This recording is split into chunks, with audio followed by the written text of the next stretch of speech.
अस्सलामुअलैकुम viewers, good morning and a very warm welcome to news morning. आज जी भारत अपना यौम आज़ादी मना रहा है। कल हमने भरपूर तरीके से अपना यौम आज़ादी मनाया था और क्या शानदार आतिशबाजी का मुजाहरा किया गया। मनचले भी सड़कों पर निकले, लेकिन अनफॉर्चुनेटली कुछ अनफॉर्चुनेट इंसिडेंट्स भी हुए हैं।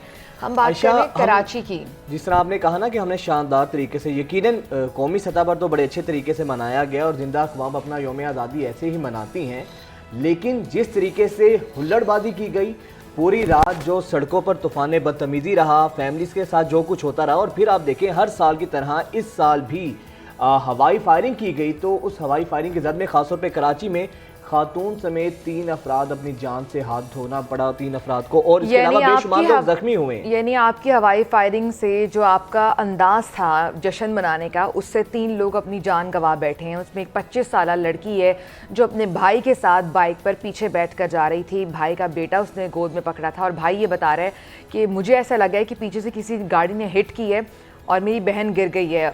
मेरा बेटा भी उसकी गोद में था, वो भी गिर गया है, लेकिन जब मैंने देखा तो बहन के सर से खून बह रहा था। उसको हॉस्पिटल लेके गया और वो जान ना हो सकी। डॉक्टर ने बताया कि सर में गोली लगी है जो दूसरी तरफ से निकल गई है। यानी आप इमेजिन करें, ये अंधी गोलियों का जो निशाना बनते हैं लोग। सिर्फ ये जो मनचले नौजवान हैं, ये जश्न आज़ादी या कोई भी त्यौहार मनाने का इनका एक मुनफरिद अंदाज़ होता है जो किसी के लिए जानलेवा साबित हो सकता है, या पता नहीं क्या माइंड सेट है ये माइंडसेट के अलावा देखिए, जैसे ही रात के 12 बजे और फिर जो आतिशबाजी, हवाई फायरिंग, और उसके अलावा सड़कों पर जिस, हालांकि पुलिस ने अपनी तरफ से बहुत ज़्यादा सिक्योरिटी भी रखी हुई थी ताकि ऐसे वाक़यात ना हो। हम हर साल देखते हैं कि यौम आज़ादी पर दर्जनों अमवात होती हैं।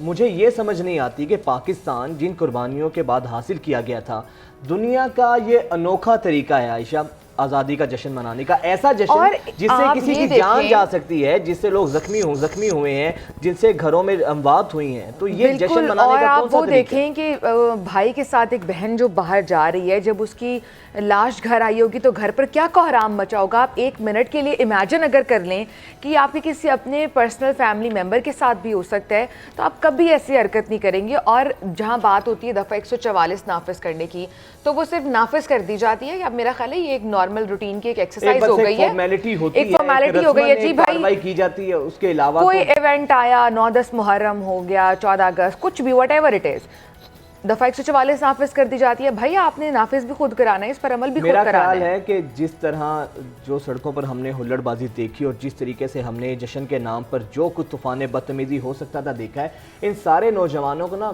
टीवी के आगे बिठाकर एक डॉक्यूमेंट्री दिखाने की ज़रूरत है कि मुल्क हासिल किस तरह किया गया था, आबाओ अजदाद ने किस तरह कुर्बानियाँ देने के बाद ये मुल्क हासिल किया था। जिंदा अक़वाम अपना यौम आज़ादी मनाती हैं, लेकिन ग्रेस के साथ मनाती हैं, एक इस मुहज़्ज़ब तरीके के साथ मनाया जाता है कि दुनिया भी देखे। और जितने लोग होते हैं, शायद आप जिनकी बात करें, मुहज़्ज़ब लोग होते हैं, इसीलिए तो कहा हमारे यहाँ जी ठा ठा आपने किया, आपका जश्न आज़ादी हो गया, ये क्या तरीका है? यही फ़र्क है एक हजूम में और एक कौम में कि अक़वाम जो होती हैं वो मुहज़्ज़ब तरीके से। और अच्छा, ये जो अभी हमने आपको बताया कि 3 लोग जाँ भाग हुए हैं, सिर्फ हमने जाँ भाग बताए हैं। 19 ऐसे अफराद हैं जिन्हें गोलियां लगी हैं, वो इस वक्त हॉस्पिटल में ज़ेरे इलाज हैं, और उनमें से ऐसा बताया जा रहा है कि कुछ की हालत भी तशवीशनाक है। यानी ये कोई 20 से 25 के करीब वाक़यात पेश आए हैं जो अंधाधुंध फायरिंग की जाती है। अच्छा, ये गोलियों का जो निशाना बनते हैं, ये वो वाक़यात हैं सिर्फ जो रिपोर्ट हुए हैं। अनरिपोर्टेड वाक़यात कितने ऐसे होते हैं गली मोहल्लों में। यकीन करें, यौम आज़ादी पर फैमिलीज जो हैं बाकायदा नहीं निकलती हैं। अच्छा, मैंने एक मैसेज भी देना है, नहीं निकलना चाहिए। वजाहत, अक्सर हम देखते हैं कि सड़कों पर या गलियों में से हुजूम गुजर रहे होते हैं और या फायरिंग या लड़ाई हो रही हो, तो बहुत से लोग हमारे इवन अपने घरों में छतों पर खड़े होकर देखने की कोशिश करते हैं या बालकनी में खड़े होकर देखने की कोशिश करते हैं कि नीचे क्या हो रहा है। और इसी तरह फायरिंग जब की जाती है तो वो जो छत पर खड़े होकर देख रहे होते हैं या बालकनी में खड़े होते हैं, उन्हें भी लग सकती है। तो आप लोग खुद भी एहतियात कीजिए और इस तरह करें। यौम आज़ादी है, घर में रहकर मनाएं, क्योंकि यौम आज़ादी में जो हाल बाहर होता है तो उससे बेहतर है आप घर में बैठ के बना लें। खैर, आगे बढ़ते हैं। कुछ सियासी गहमा गहमी की बात करें तो फाइनल कुफर टूटा, खुदा खुदा करके निगरान वज़ीर आज़म का ऐलान कर दिया गया। 8वें निगरान वज़ीर आज़म अनवारुल हक काकड़ ने अपने ओहदे का हल्फ भी ले लिया। जी, हल्फ तो ले लिया है, लेकिन आपने एक चीज़ नोट की कि ख्वाजा साहब कह रहे थे कि वो भी आ सकते हैं जिसका नाम ही लिस्ट में नहीं है। और वही हुआ है ना, वही हुआ है। कुर्राए फाल अनवारुल हक काकड़ साहब के नाम निकला और उन्होंने अपने ओहदे का हल्फ लिया और शहबाज शरीफ साहब को पूरे गार्ड ऑफ ऑनर के साथ ऐवान सदर से रुखसत किया गया। ये देखिए ना, किस्मत की बात है कि कोई वज़ीर आज़म किस तरह से रुखसत किए जाते हैं और कोई वज़ीर आज़म पूरे प्रोटोकॉल के साथ, गार्ड ऑफ ऑनर के साथ रुखसत किए जाते हैं। चलें जी, अच्छी रविश है ये कि प्रॉपर तरीके से, एक मैकेनिज़्म से, आइनी तरीके से वज़ीर आज़म साहब घर गए हैं और दूसरे वज़ीर आज़म आए, 8वें निगरान वज़ीर आज़म हैं। लोगों की, सारे सियासतदानों की, PMLN पीपल्स पार्टी, सबकी जो क़यास आराइयाँ थी, पेश गोइयाँ थी, वो गलत साबित हुई हैं, गलत साबित हुई हैं। रोज़ाना तजियाकार हमारे ये कहते थे कि ये हो सकते हैं ये, लेकिन एक आउट ऑफ द बॉक्स जाकर ख्वाजा आसिफ साहब जीत गए हैं जी। उन्होंने कहा था कि वो नाम आएगा जो किसी को पता भी नहीं होगा। इसी पर बात करते हैं। सीनियर तजियाकार इसार राना साहब हमारे साथ मौजूद हैं। बहुत शुक्रिया इसार राना साहब आपके वक्त का। इसार राना साहब, कुर्रा फ़ाल अनवारुल हक काकड़ साहब के नाम निकला है, सर ये एक्सपेक्टेड था या अनएक्सपेक्टेड था? नून लीग, पीपल्स पार्टी और PDM तो कुछ और नाम दे रही थी, अचानक से इस नाम का सामने आना इत्तफाकिया है या आप समझते हैं ये एक प्लान था, अब आके सामने नाम खोला गया टाइम पे?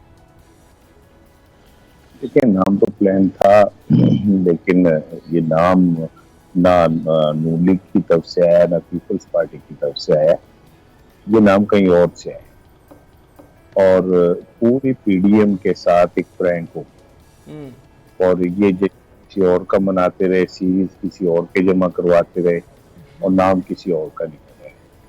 इससे अंदाजा कर लें कि जब वजीर आजम और अपोजिशन लीडर की वो दिखावे की मुलाकातें हो रही थी, तो तब भी दोनों को नहीं पता था कि कौन सा नाम आना है, बल्कि एक लतीफ़ा बन गया, मशहूर हो गया कि वो मिलके वजीर आजम ने कहा कि बताए ना कौन सा नाम है, तो उसने कहा आप बताएं, क्योंकि दोनों को नहीं पता था। तो और वो लतीफ़ा सच साबित भी हुआ। अच्छा इसार राना साहब, हम लोग हंस रहे हैं लेकिन ये कोई बहुत अच्छी बात नहीं है कि जो आईनी ओहदे पर बैठे हुए उन्हें नहीं पता कि किसने वज़ीर आज़म आना है। खैर चलें, फाइनली आ तो गए हैं।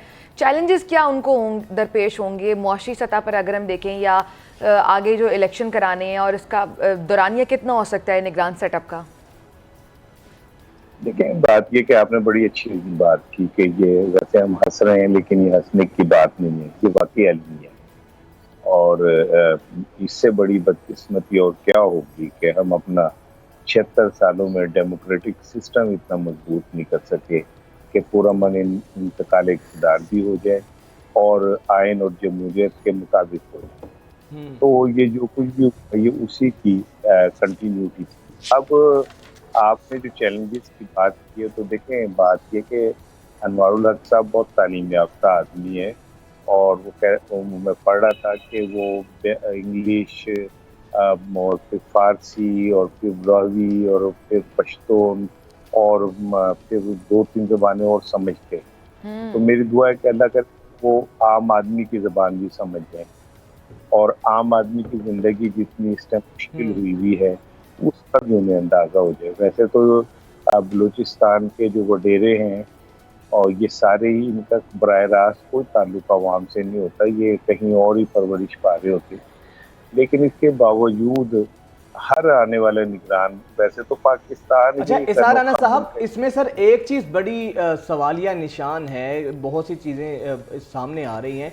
क्या अनवारुल हक काकड़ साहब की बतौर निगरान वज़ीर आज़म नामजदगी के हवाले से सर ये बात तो वाज़ेह नहीं होगी कि पीपल्स पार्टी और PMLN जिस चीज़ से इनका दावा था कि हमारी मर्ज़ी का आएगा नाम और हम जो नाम देंगे वही फाइनल होगा, इसका मतलब तो ये है कि आगे इलेक्शंस में कोई इनका खास फ्यूचर नज़र नहीं आ रहा, जिस तरह नाम ये सामने आया है काकड़ साहब का?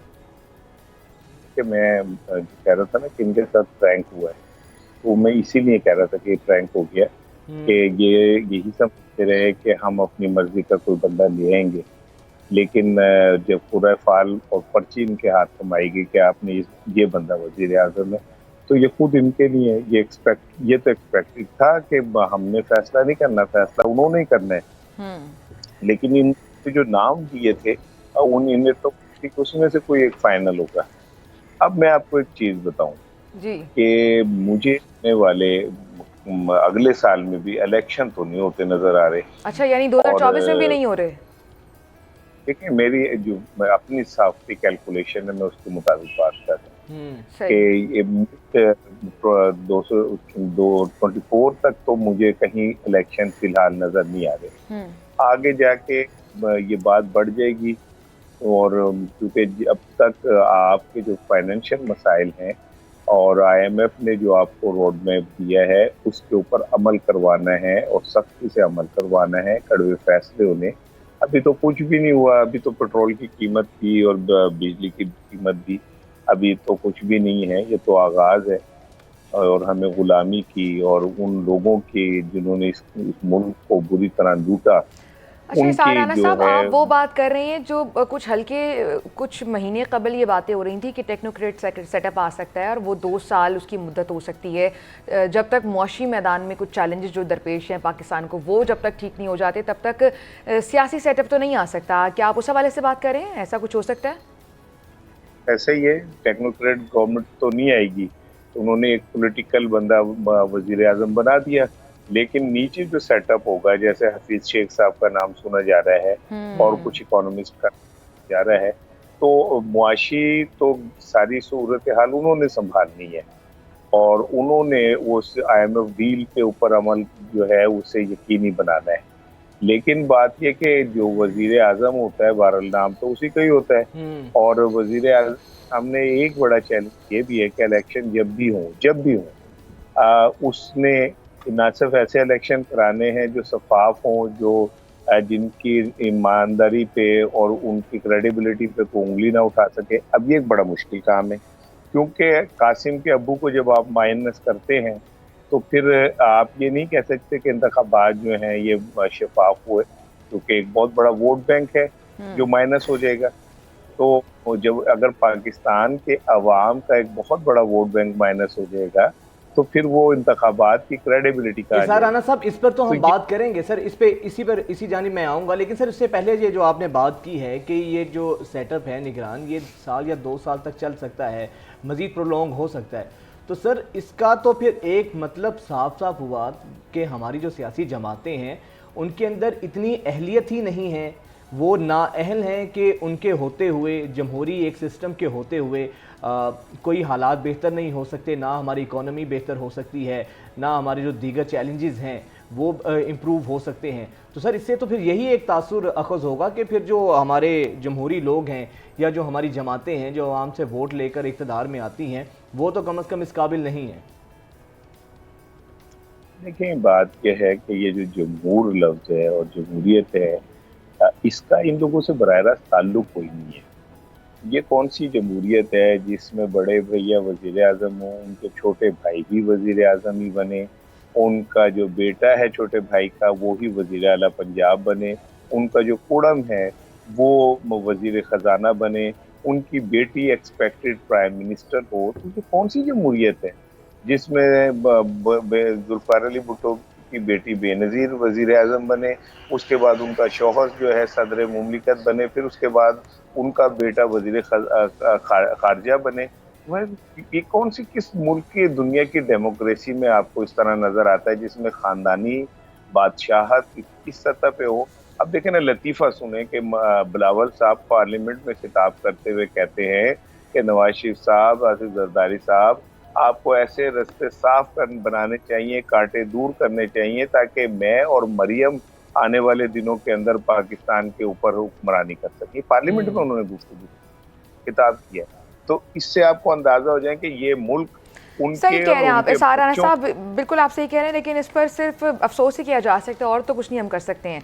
ये बताएं कि सियासी जमातें इस वक्त क्या चाहती हैं? क्या वो भी चाहती हैं कि इलेक्शन लेट हो? बिकॉज ये भी बातें हो रही थी ना कि नून लीग ने गवर्नमेंट लेकर और अपने पाँव पर ही कुल्हाड़ा मारा है, और अगर वो ना लेते तो शायद उनका जो वोट बैंक जो थोड़ा बहुत बचा था वो रह जाता, इज्जत भी रह जाती। अभी सियासी जमातें क्या चाहती हैं? वो चाहती हैं कि मामला हमारे हाथ से ले लिए जाएँ कुछ साल तक। देखें, बात यह है कि प्रैक्टिकली तो ये सूरत हाल भी मुस्लिम लीग नून को सूट करती है, क्योंकि पाकिस्तानी अवाम का हाफजा बहुत कमजोर है। अभी ये 2 महीने जब हुकूमत काम करेगी, कुछ नए टैक्सेस लगेंगे, कुछ बिजली महंगी होगी, कोई इस तरह का डॉलर ये वो, तो फिर लोग शहबाज शरीफ को भूल जाएंगे और इनकी तरह मुँह कर लेंगे और शहबाज शरीफ कहेगा कि मैंने तो जिस मुश्किल हालात में मुल्क चलाया आप सोच ही नहीं। हालांकि उन्होंने के दौरान अपने पैसे और अपने भाई पे से, अपने खानदान पे से तमाम केसेस खत्म करवा दिए। आखिरी दिन उनकी जिस दिन हुकूमत का था उस दिन उनकी तमाम जायदादें जो है लीगली वागुजार करा दी गई थी और उन्हें वापस दे दी गई। तो इससे आप अंदाजा कर लें, ये जो एक बदबूदार सा जुमला कहते हैं कि हमने रियासत बचाने के लिए सियासत की कुर्बानी दी, कौन सी सियासत की कुर्बानी दी? आपने अपने ऊपर मनी लॉन्ड्रिंग 16 अरब रुपए की वो खत्म करवा दी, आपने मॉडल टाउन केस अपने से खत्म करवा दिया, आपका कुरम 4 साल मफरूर रहा, अदालतों को मतलूब रहा और वो वजीर आजम के त्यारे में बैठ के फरार हुआ, फिर वजीर आजम के त्यारे में बैठ के वापस आया, अदालतों ने उसे सलूट पेश किया, माजरत की कि 4 साल हमने आपको इश्तारी करार दिया, आप आए वजीर अपनी मर्जी की कानून साजी भी की है, अपनी मर्जी की कानून साजी की। 53 बिल जो हैं 3 दिन में इन्होंने मंजूर किए और उसमें कोरम भी पूरा नहीं था, कोरम पूरा था ही नहीं जिनमें ये बिल मंजूर हुए। इससे अंदाजा कर लें सर, यहाँ से वाज़ेह होता है ना कि यही तरजीहात का फ़र्क है। अगर इतनी ही तवानाइयाँ, इतनी ही जो अपनी एनर्जी इन्होंने अवामी मफादात के इश्यूज़ को हल करने पर लगाई होती तो आज शायद ये हालात ना होते। बहुत चुके हैं साराना साहब, आपका यही चीज़ है असल में आयशा, सिर्फ तरजीहात, प्रायोरिटीज़ का फ़र्क है ना, वरना यही हम देखते हैं कि कोई हमानों से मुतल्लिक कानून साजी या पार्लियामेंट की जो तनख्वाहें हैं उनमें इजाफे की बात हो तो इसमें अपोजिशन और हुकूमत दोनों यक ज़बान नजर आते हैं, कोई इख्तलाफ नहीं होता है। लेकिन जैसे ही कोई पब्लिक इंटरेस्ट का बिल पेश किया जाता है वो इल्तवा का शिकार भी होता है और बिल्कुल ऐसे ही है। जो सियासतदानों ने करना था वो तो हो चुका है।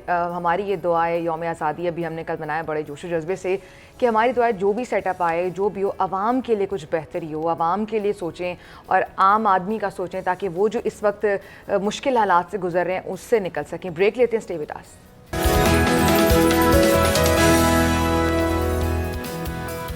Once again viewers, welcome back. तो जी हमारे पास अच्छी खबरें भी होती हैं आपको बताने के लिए, और अच्छी स्टोरी ये है कि अब स्कर्दू में इंटरनेशनल परवाज़ें भी उतरा करेंगी। स्कर्दू जो कि बहुत ही खूबसूरत उसका एयरपोर्ट है और वहाँ लोग जाने के लिए बड़ी ख्वाहिश करते हैं। एक दफ़ा मेरा वहाँ पर जाने का इत्तफाक हुआ है, इतनी खूबसूरत जगह। अच्छा, तो फिर आपसे पूछ लेते हैं, आप बताइए आपका एक्सपीरियंस कैसा था? बहुत ज़बरदस्त मेरा एक्सपीरियंस था और यकीन करें बिल्कुल पहाड़ों के संगम में वाकई एयरपोर्ट है। और आप ये मनाजिर देखें कि इस एयरपोर्ट के जहाँ पर चारों तरफ पहाड़ों ने घेरा हुआ है, जब ये परवाज उतरी है तो इसका इस्तकबाल वाटर कैनन के साथ किया गया है, इसको तारीखी लम्हा करार दिया जा रहा है। सैल्यूट भी पेश किया गया और जो मुसाफिर थे उन्हें फूलों के गुलदस्ते पेश किए गए हैं। गिलगित बल्तिस्तान के चीफ सेक्रेटरी मुहय्युद्दीन वहाँ मौजूद थे। उन्होंने कहा कि तारीखी लम्हा ये कि पहली बार यहाँ पर इंटरनेशनल परवाज़ उतरी है स्कर्दू एयरपोर्ट पर। परवाज़ थी PK 234 जिसने दुबई से सुबह 4:15 पर 80 मुसाफिरों के साथ उड़ान भरी थी और 4.5 घंटे कामयाबी से स्कर्दू इंटरनेशनल एयरपोर्ट पर वो लैंड कर गई। वाटर कैनन से उसका इस्तेमाल किया गया, मुसाफिरों को गुलदस्ते पेश किए। अच्छा, अब आप बताएं कि कैसा वहाँ पर एयरपोर्ट का ये जो एयरपोर्ट है ना, ये केटू नांगा पर्वत का आयशा बेस कैंप भी है। अच्छा, इसके अलावा इतनी खूबसूरत जगह है, आप ये मनाजिर देखें। दूसरी तरफ इस परवाज़ के जब अगर इंटरनेशनल परवाज़ें यहाँ पर इंशाल्लाह शुरू होंगी, आगाज़ तो उसका हो गया है, वहाँ के जो लोग हैं ना वो ज़रा मुआशी लिहाज से पसमानदा हैं, तो उनकी मैशत भी इससे बेहतर होगी, वहाँ के लोगों को रेवेन्यू जनरेट होगा। और मेरा ख्याल है सयाहत के हवाले से पाकिस्तान में जो 2-3 खूबसूरत जगह हैं इनमें से एक जगह स्कर्दू भी है और ख़ास तौर पर इसका एयरपोर्ट उनके लिए बड़ी आसानी हो जाएगी, तो वो वाकई में देखने से लायक। यानी अगर आप स्कर्दू जाना चाहते हैं, इंटरनेशनल परवाज़ें डायरेक्ट स्कर्दू उतरेंगी, आप कहीं से भी आ रहे हैं तो आप आइए, पाकिस्तान की खूबसूरती देखिए। बहुत अच्छा इनिशिएटिव है कि पाकिस्तान में सयाहत को फ़रोग मिलेगा। और ये भी कहा जाता था कि शायद रोड्स जो रास्ते हैं, मुझे तो शायद डर लगता है बहुत ज़्यादा, ऊट पटांग कह लें, ऊपर नीचे रास्ते होते हैं कि डेंजरस भी हो सकते हैं। रास्ते तो हैं, लेकिन आयशा आप ये देखें कि इतनी एक खूबसूरत जगह है, इतनी आयशा ये खूबसूरत जगह है, हम लोग यहाँ से सैर करने के लिए दूसरे ममालिक में जाते हैं। मैं आपको शर्तिया कहता हूँ चैलेंज के साथ, कि पहले आप पूरे पाकिस्तान देख लें। हाँ, पाकिस्तान देखें, एक दफ़ा आप स्कर्दू का रुख करें, आपको स्कर्दू जाकर मालूम होगा कि ये बाहर के ममालिक की खूबसूरती ठीक है अपनी जगह, लेकिन हमारा मुल्क भी खूबसूरती के लिहाज से, सयाहत के लिहाज से किसी से बेहतर नहीं है और किसी से भी कम नहीं है, बिल्कुल किसी से भी कम नहीं है। तो ये और खूबसूरत जिस तरीके से यहाँ के लोग हैं, अच्छा लोग दुबई जाया करते हैं, उतने खूबसूरत यहाँ के लोग हैं, कितने देखे ना मेहमान नवाज़ी। चले मैं भी प्रमोट कर, आपका जहन बन रहा है दुबई जाने का, तो वहाँ बहुत गर्मी है, उधर मत जाएं। अब इंटरनेशनल परवाज़ें उतरती हैं हमारे स्कर्दू एयरपोर्ट पर, आप वहाँ आएँ, स्कर्दू का मौसम एंजॉय करें, पहाड़ों में अपनी फैमिली के साथ टाइम स्पेंड करें, बिकॉज पाकिस्तान का जो स्कर्दू एयरपोर्ट है वो अब इंटरनेशनल परवाज़ों के लिए बहाल हो चुका है। एक और अच्छी खबर है, पाकिस्तान के गोल्फर हमजा अमीन, उन्होंने Austrian national open golf championship जीतकर कौम को यौम आज़ादी का तोहफ़ा पेश कर दिया है। Austrian national open golf championship में हमजा अमीन ने 3 अंडर पार के साथ टाइटल अपने नाम किया है। और यौम आज़ादी पर इससे बेहतर जो है ना कोई गिफ्ट हो नहीं सकता है, और हमज़ा ही हमारे साथ मौजूद हैं। हमज़ा, बहुत शुक्रिया, वेलकम टू न्यूज़ मॉर्निंग। सबसे पहले तो बहुत बहुत मुबारक हो आपको कि आपने इतना खूबसूरत यौम आज़ादी पर पूरी कौम को तोहफ़ा दिया है। कैसा महसूस कर रहे हैं आप और कैसा रहा आपका ये सफ़र? सबसे पहले तो मैं अल्लाह ताला का बहुत शुक्रगुज़ार हूँ कि अल्लाह का शुक्र, जिस मकसद से गया था उस मकसद में कामयाब होकर आया हूँ। और बिल्कुल इस टूर्नामेंट के लिए मैंने काफ़ी मेहनत की थी और मुझे ख़ुद से उम्मीद थी, पूरे पाकिस्तान की दुआएं थी मेरे पीछे। तो इंशाल्लाह मैंने मेहनत भी काफ़ी की हुई थी और अल्लाह का शुक्र है, जिस मकसद से गया था उस मकसद में कामयाब। चलें जी हमज़ा, बहुत शुक्रिया हमज़ा के हमारे साथ मौजूद थे। बहुत अच्छा आपने तोहफ़ा दिया है कौम को यौम आज़ादी का। वजाहत आप बताएं कि यौम आज़ादी हमज़ा अच्छा हमारे साथ मौजूद है। हमज़ा से दोबारा भी बात करते हैं, लेकिन आयशा आप ये देखें ना कि एक इत्तेफाक कहें या तोहफ़ा कहें, यौम आज़ादी पर जितना खूबसूरत तोहफ़ा हमज़ा ने दिया है, और हम स्क्वॉश की बात करें, गोल्फ की बात करें, किसी भी चीज़ की बात करें, खेलों में हमारे जो नौजवान है ना वो पाकिस्तान का नाम रोशन कर रहे हैं। ये बहुत अच्छी चीज़ है कि एक दफ़ा फिर से हम अपना खोया हुआ मकाम, जो खेलों की दुनिया में पाकिस्तान का एक मकाम होता था, वो मकाम दोबारा से हम ये नौजवानों को भी सीखने की ज़रूरत है कि भाई ये तरीके होते हैं यौम आज़ादी मनाने के। हुल्लड़बाजी, किसी को छेड़ना, सड़कों पर आवारागर्दी करना या फिर हवाई फायरिंग करना, ये तरीके नहीं है जश्न आज़ादी मनाने के। हमज़ा हमारे साथ दोबारा मौजूद है, हमज़ा की जानिब दोबारा चाहेंगे। हमज़ा ये बताइए कि 15 साल बाद फाइनल तक पहुँचना, सेमीफाइनल जीतने के बाद आपके जज्बात कैसे थे? लास्ट ईयर मैं सेमीफाइनल में हार गया था 3-2, तो काफ़ी अच्छा मुकाबला रहा लेकिन रह गया था।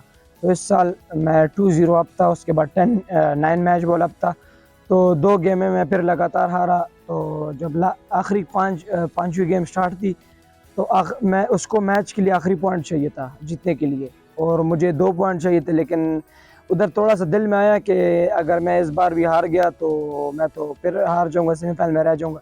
बस उधर से फिर मैंने अपने ख़ुद को मोटिवेट किया और ख़ुद सोचा कि नहीं, इस दफ़ा इंशाल्लाह हर सूरत में फ़ाइनल तक तो पहुंचना है, ये फ़ाइनल जीत कर लाना है, क्योंकि इतनी मेहनत की है और पूरे कौम की दुआएं हैं और आप पाकिस्तान की आखिरी उम्मीद था, तो अल्लाह का शुक्र है।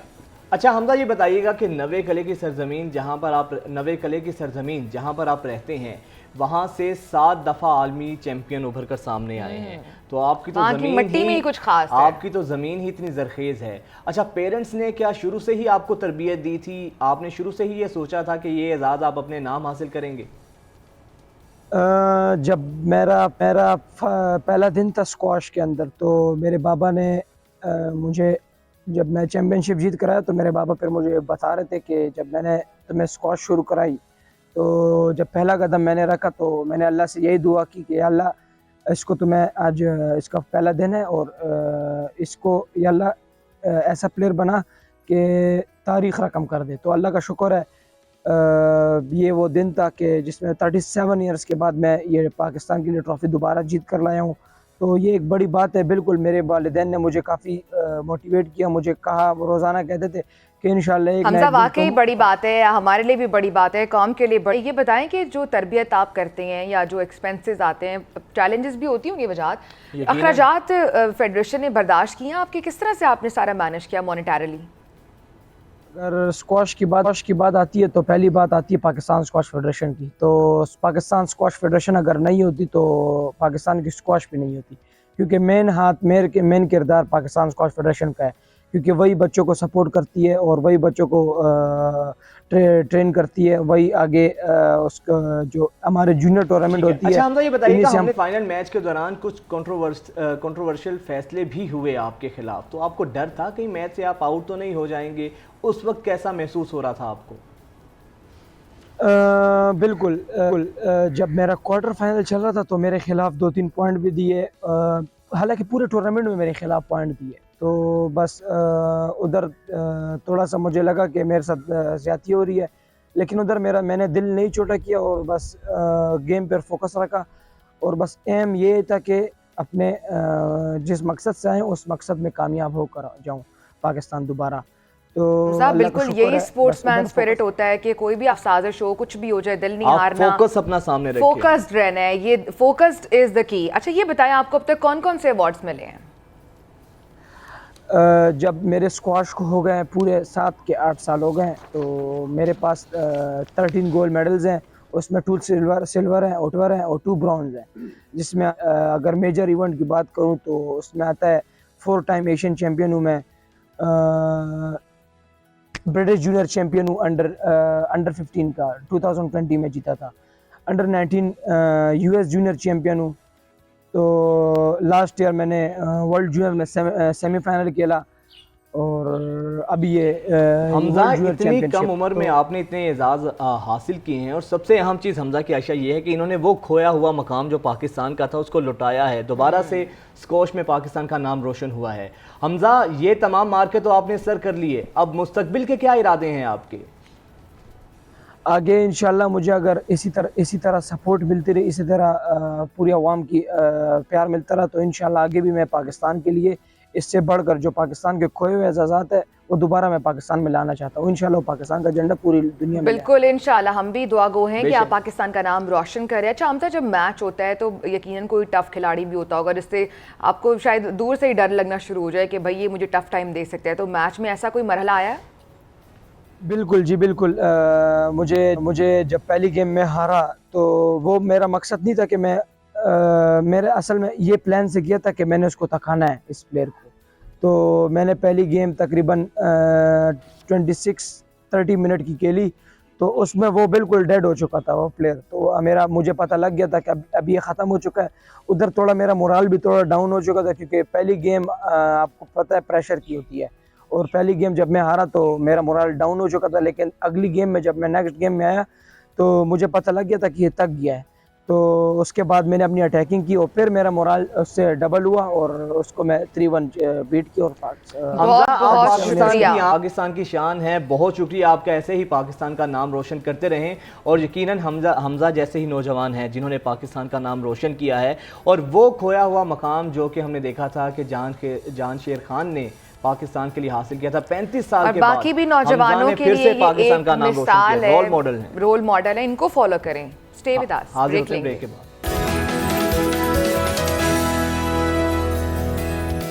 ब्रेक के बाद एक दफ़ा फिर से आपको खुशामदीद कहेंगे। नाज़रीन, हमने देखा कि गुज़िश्ता शब योम आज़ादी तो बड़े जोशो खरोश के साथ मनाया गया, हल्ला गुल्ला भी हुआ, तूफ़ान बदतमीज़ी भी हुआ और हवाई फायरिंग भी हुई। ये तमाम खराबात तो हुई जहाँ पर हमने इन चीज़ों का जिक्र किया है।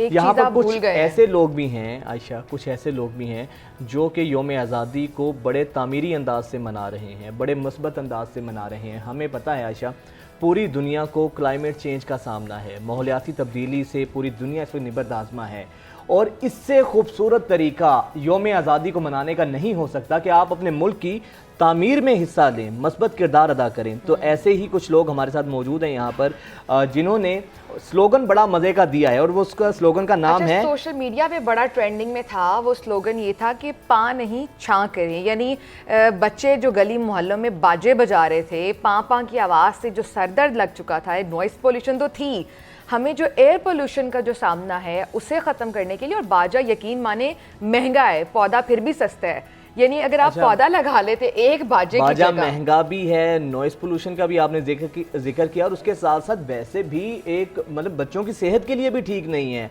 आपके लंग्स इससे डैमेज होते हैं, इतना जोर लगा के बच्चे जो हैं वो बाजे का आवाज़ निकालते हैं। और आप यकीन करें बाजे ख़राब नहीं हुए, बाजे आज सुबह भी 14 अगस्त जा चुकी है, यौम आज़ादी ख़त्म फिनिश, आज भी सुबह भी बच्चे गली मोहल्लों में बाजे बजा रहे थे। बल्कि मेरी तो आँख की बाजों की आवाज़ से खुली है, सच्ची बात है। और यही हो रहा है हर घर में, क्योंकि बाजा योम आज़ादी तो चली गई है, बाजा तो पूरा साल उनके साथ रहेगा। आप घर जाएं, बच्चों इसी पर बात करने के लिए माहिर माहौलियात अब्दुल बासित बलोच भी हमारे साथ मौजूद है और आप घर जाके बच्चों से बाजा लेकर उन्हें आप पौधा लगाने के बताएं और उनके साथ ये प्रैक्टिस करें।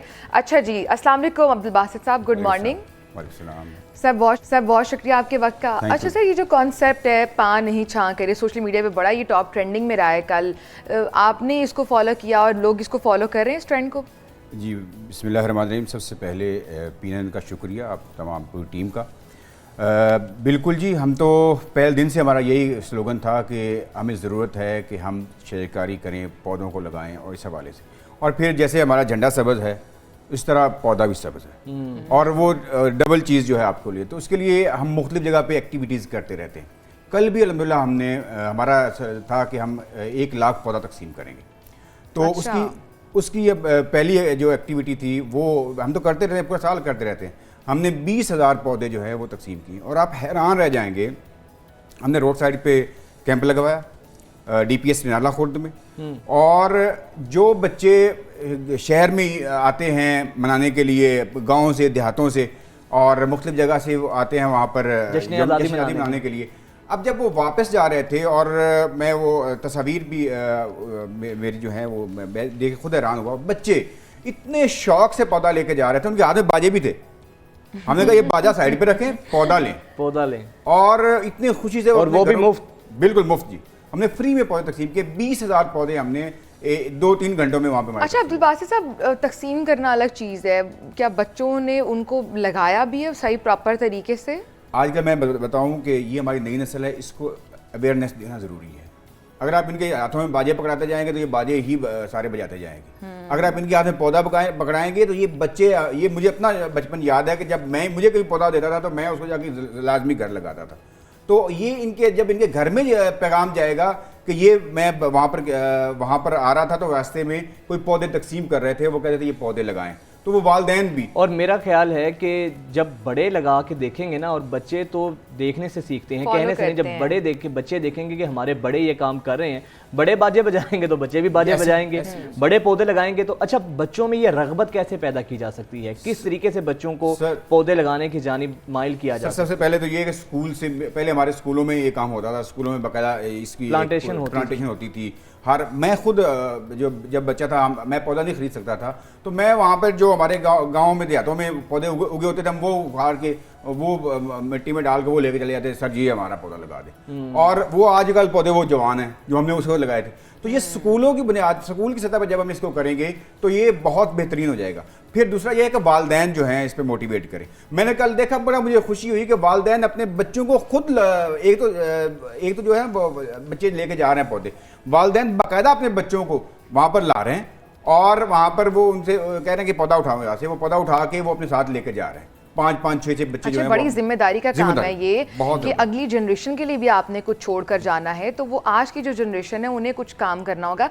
क्या प्रोसेस होता है प्लांटेशन का? जो शहरी बच्चे उनको इतना पता नहीं होगा, तो जो कोई आपको देख रहे होंगे उन्हें आइडिया हो जाएगा कि घर बैठकर भी वो पौधा लगा सकते हैं। बहुत आसान तरीका है आजकल तो। ये दौर आ गया है माशाल्लाह।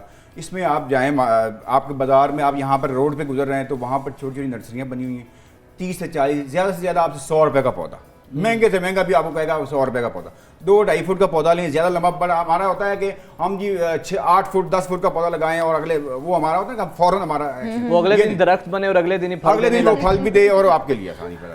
ये नहीं होता। इस पौधे से चलना होता है ना, वो 2.5 से 3 फुट का पौधा होता है। वो ले 100 रुपये का पौधा लें, आप आम सा पौधा ले लें। आप फलदार पौधे जो हमारे यहाँ पे चलते हैं, जामुन ले लें, आप अनार ले लें, आप अंगूर की बेल ले लें, इस तरह की जो आसानी से हमारे वहाँ पर लग भी सकती, उसको आप जाके आपके पास घर में जगह है तो इट्स गुड।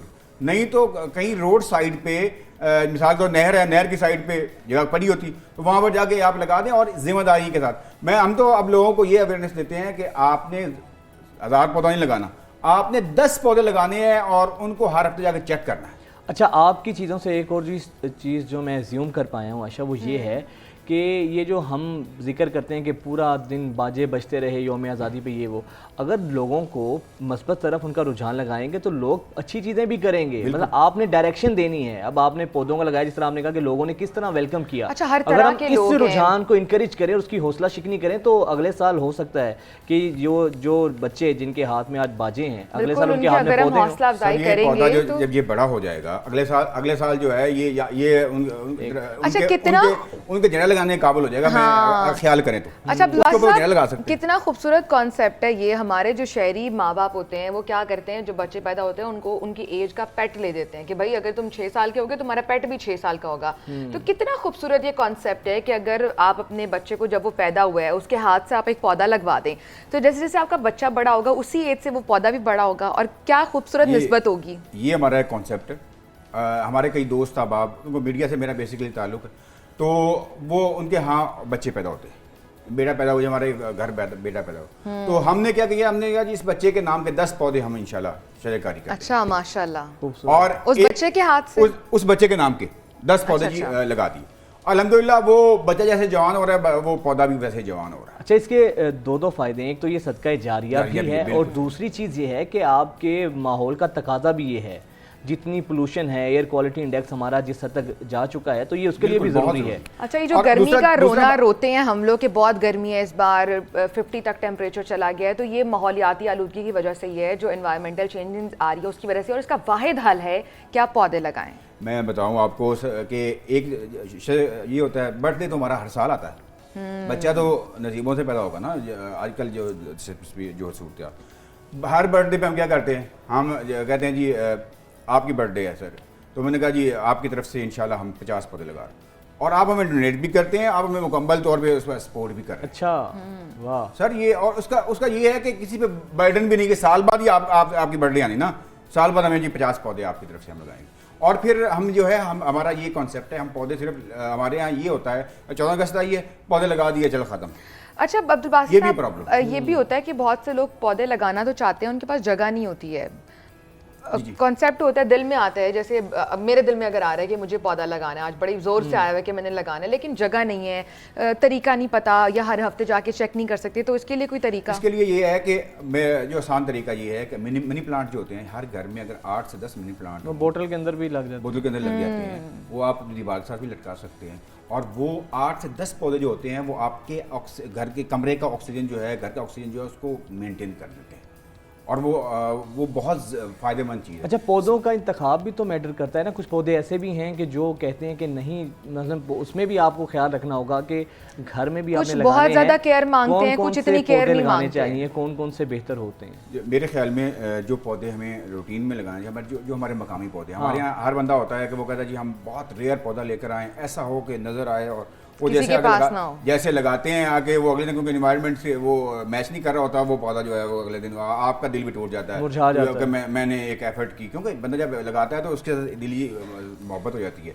तो इसलिए बेहतर ये है मकामी पौधे जो हमारे हैं वो लगाएं, और उसकी बेतहाशा जो है अक़साम आ चुकी हैं और बेतहाशा चीज़ें हैं, तो उसको अगर प्रमोट करेंगे तो इससे ये है कि आपका दिल भी नहीं टूटेगा और पौधा भी जो है वो ग्रो करेगा। अच्छा, वैसे ये हमने देखा है कि अभी मैं कल एक पौधा लेके आया हूँ आम का, और उसकी हाइट होगी 3 फुट, और उस पौधे का शान खुदा उसका नाम है, नाम रखा हुआ माशाल्लाह उसका।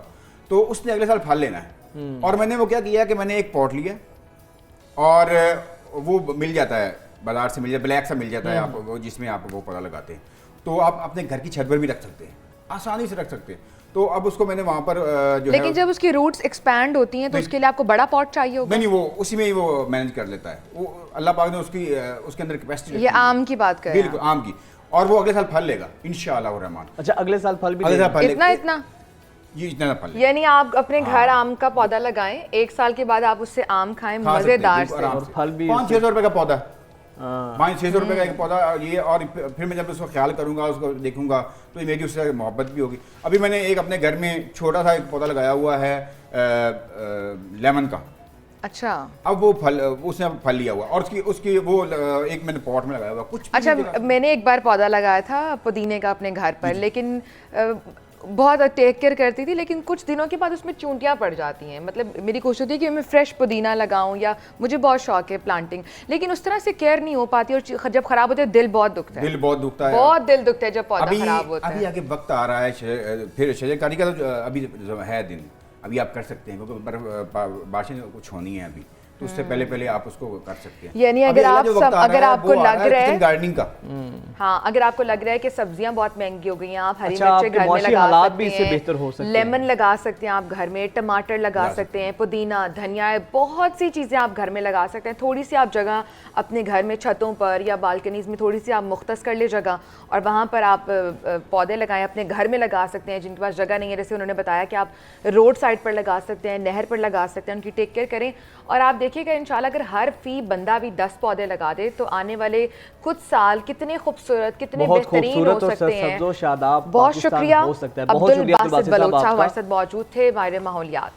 अच्छा, इसका फायदा ये भी है, मैंने बचपन में लगाए हैं, ज़ाहिर बात है कि उस तरह टाइम नहीं होता, लेकिन हमारे वो बाकायदा गार्डनर है जो आके लगाता है। अच्छा, इसका दो फ़ायदे हैं ना, इस तरह हमने पहले बात की। एक तो इसका फ़ायदा ये है कि आपका माहौल बेहतर होता है, वैसे ही ग्रीनरी होती है, गर्मी के अंदर छाँव में आप बैठ सकते हैं।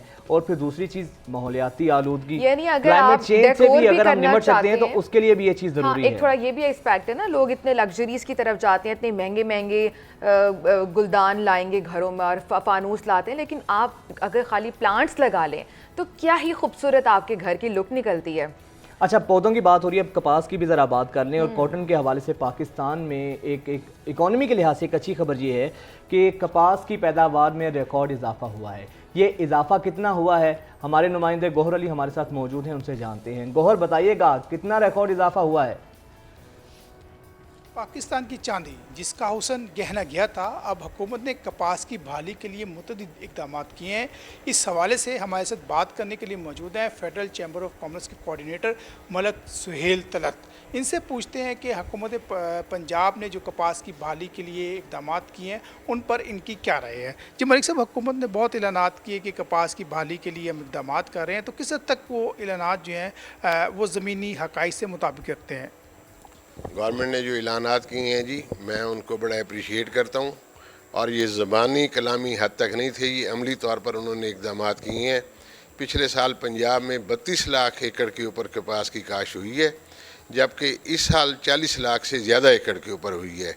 और ये 20 से 25% जो इजाफा हुआ है कपास के रकबे की काश्त में, इसमें हुकूमत पंजाब की सारी काविशें शामिल हैं और उनके काम की जितनी भी तारीफ़ की जाए वो कम है। पाकिस्तान की मईशत में आपको जिस तरह पता है कि ये एक वाइट गोल्ड है और इसकी इंपोर्ट से और एक्सपोर्ट से बहुत ज़्यादा ज़र मुबादला जो है। कितनी बेल्स की इस दफ़ा जो है वो आमद मुतवक्को है?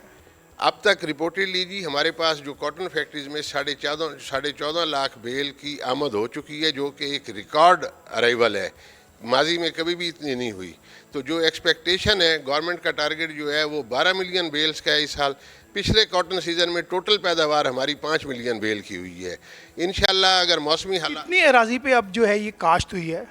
हम पंजाब में जो है इसकी जो काश्त हुई है वो 40 लाख एकड़ से ज़्यादा के ऊपर हुई है, जबकि सिंध में 16 लाख एकड़ के ऊपर काश्त हुई है इसकी।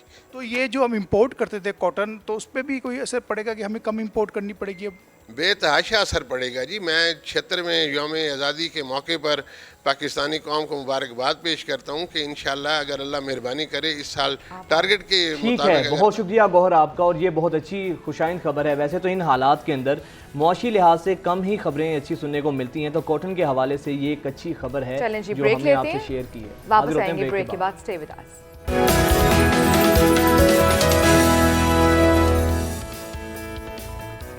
ब्रेक के बाद एक दफ़ा फिर से आपको खुशामदीद कहेंगे। बात करेंगे अब ख़ासतौर पे अचीवमेंट्स की, जिस तरह हम पहले बात कर रहे थे। अच्छा, मर्दों के साथ साथ पाकिस्तानी ख़वातीन भी इन्होंने हर मौके पर आयशा अपना लोहा मनवाया है और बताया है कि पाकिस्तानी ख़वातीन जो हैं किसी से कम नहीं हैं। ऐसी ही पाकिस्तान का एक रोशन चेहरा, ऐसी ही एक खातून नाइला कियानी, जिन्होंने बड़े बड़े पहाड़ सर किए। अच्छा, आप ये देखें कि एक खातून का इतनी माउंटेन क्लाइंबिंग करना और इतना पहाड़ों को सर करना ये आसान बात नहीं है। और इन्होंने अपने बच्चे की पैदाइश के चंद माह बाद ही आयशा ये दोबारा से ज्वाइन कर लिया था और दुनिया की 12वीं बुलंद तरीन चोटी है जो उन्होंने सर की है, हज़ारों मीटर बुलंदी पर है। इन्हें गवर्नमेंट ऑफ पाकिस्तान की जानिब से भी अवार्ड से नवाजा गया है। कल 14 अगस्त पर सितारे इम्तियाज से उनको नवाजा गया है। और उसके साथ साथ आप ये देखें कौन सी ऐसी चोटी है जो नाइला ने सर नहीं की है। अच्छा, नांगा पर्वत की बात करें, केटू की बात करें, 8 ऐसी चोटियाँ हैं जो इन्होंने सर कर ली हैं, जिसमें बहुत सी चोटियाँ, जिसमें नागा पर्वत है और ये ग्लेशियर बम 2 है, बम 1 है, इसके अलावा K2 नागा पर्वत और बहुत सी ऐसी माउंट, नाम भी लेना कितना मुश्किल है इनकी, जिन्होंने इन्होंने ये सर की हैं। और ये देखें ज़रा, यकीनन नाइला पाकिस्तान का फ़ख्र हैं, पाकिस्तान की शान है, और नाइला कियानी इस वक्त हमारे साथ मौजूद हैं। बहुत शुक्रिया Naila, welcome to news morning. जिस तरीके से आपने पाकिस्तान का नाम रोशन किया है और एक खातून होते हुए इतनी बड़ी बड़ी दुश्वार गुजार चोटियों को आपने सर किया है, आप यकीनन दाद की मुस्तहिक भी हैं। नाइला, सबसे पहले तो ये बताइएगा, इससे पहले हमने देखा कि आपकी जो शादी का फ़ोटोशूट था, इनका फ़ोटोशूट भी पहाड़ों के दामन में हुआ है, केटू की चोटी पर हुआ है। तो ये उसके बाद फिर आपने इसी चोटी को सर भी किया, तो ये इत्तेफाक था या शुरू से ही आपका पैशन था, सोचा हुआ था आपने कि ये काम करना या है? फिर शादी के टाइम फोटोशूट के दौरान आपने ऐसा सोचा हो कि कभी आप ये चोटी भी सर करेंगी? कोपेमाओ को K2 बेस कैंप पे देख के जो क्यूरियोसिटी पैदा हुई उसको पूरा करते करते मैं स्टेज पे हूँ, ये मैंने कभी भी नहीं सोचा था। लेकिन आई थिंक उसके बाद मुझे ख़ुद भी एहसास हुआ कि कभी कभी हम बड़े ख्वाब नहीं देखते हैं, हम अपने बड़े गोल बनाते ही नहीं हैं, बिकॉज़ हमें लगता ही नहीं कि वो पॉसिबल है। जो मैंने काम किया है 2 साल में, जितनी पीक समिट की हैं, एक भी पीक समिट करना पाकिस्तान में लड़कियों के लिए इम्पॉसिबल समझा जाता था। तो ये मैंने 2 साल में being a mother, being a wife, being a full time career woman सब कुछ पॉसिबल किया है। तो ये आई थिंक मेरी स्टोरी इस बात का प्रूफ है कि आप जो भी अगर आपके पास आपके बड़े ड्रीम्स हैं और आपको लगता है कि वो पॉसिबल नहीं हो, आप उनको पॉसिबल बना सकते हैं। आपको सिर्फ अपने आप पे एतमाद होना चाहिए, सेल्फ बिलीफ होना चाहिए और हार्ड वर्क, फैमिली की सपोर्ट के साथ। 3 है और नेपाल की, आप पाकिस्तान की 5 की 3 चोटियाँ कुल मिला के जो अभी आपने सर की हैं 8 हो गई टोटल। मज़ीद आपके क्या प्लान्स हैं, क्या ख्वाब आपने देखे हैं और आगे का क्या इरादा है आपका? अरे पाकिस्तान की 5 पीक समिट की हैं, नेपाल की 3 की हैं और जैसे मैंने पहले बोला दुनिया में 14 पीक्स हैं, highest peaks which are above 8000 metres. उसमें से मेरी 6 रह गई हैं और मेरा इरादा ये है कि जो बाकी पीक्स रह गई हैं 6, उनको जितनी जल्दी कर सकूं और जितनी भी हो सकती हैं, क्योंकि ये बहुत रिस्की काम है। ये माउंटेनियरिंग इज़ लाइक पज़ल, मुख्तलिफ पज़ल पीसेस आपको सारे इकट्ठे करके पिक्चर पूरी बनती है। तो अगर हेल्थ है, फंड्स हैं, फिटनेस है, मौसम अच्छा है, टीम अच्छी है, सब कुछ है तो वो पीक्स होती हैं। तो मेरा 14 का ऑफ कोर्स इंशाल्लाह प्लान है, लेकिन मैं फ़िलहाल यही चाहती हूँ कि जितनी भी हो सकती हैं, जितनी जल्दी हो सकती हैं मैं करूँ और इंशाल्लाह जो बाकी पीक्स भी हैं उन पे पाकिस्तान का झंडा लेके I be the first Pakistani female अगर मैं इस मकसद में कामयाब होती हूँ।